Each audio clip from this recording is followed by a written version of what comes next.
Now we're going to talk about breakers. There are two flavors of breaker organelles.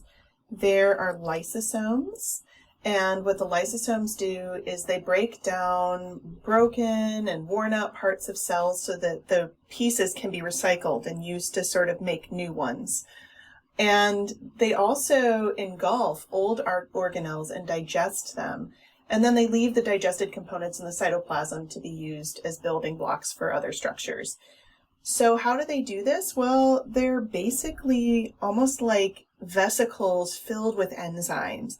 And what they're going to do is use these enzymes to break things down into smaller components. And by doing that, they make usable pieces.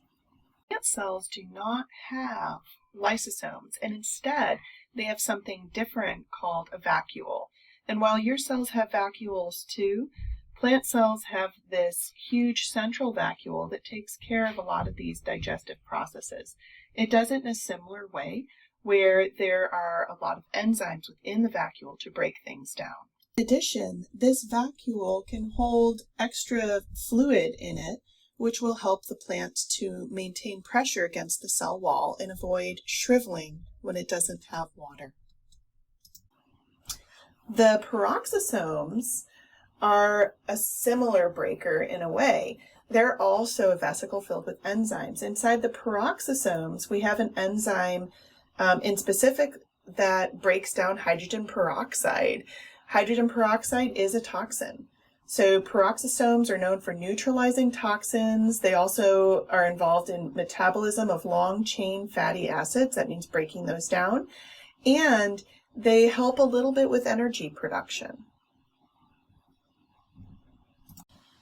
Your liver is known as a detoxifying organ, and that's because your liver is full of peroxisomes. In fact, you may remember that lab where we took liver extract and we looked at how active the enzymes were. What we were actually looking at is the enzyme inside of those peroxisomes called catalase, and how that enzyme was able to break down hydrogen peroxide, a naturally occurring toxin.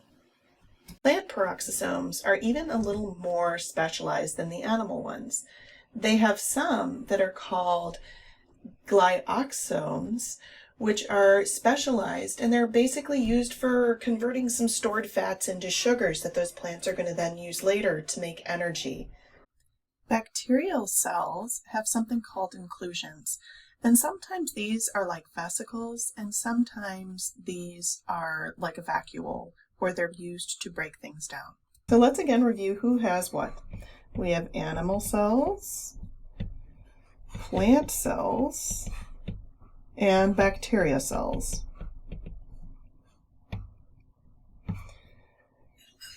Animal cells have lysosomes that they use to sort of recycle broke down cell parts. Plant cells instead use their vacuole for this process, and bacteria have inclusions, some of which are like vacuoles that can do this. Animal cells have peroxisomes, as do plant cells. Bacteria cells do not have peroxisomes. So we can already see that there's a goodly bit of difference between the plant and animal cells, and most of it is right up here in that sort of lysosome line.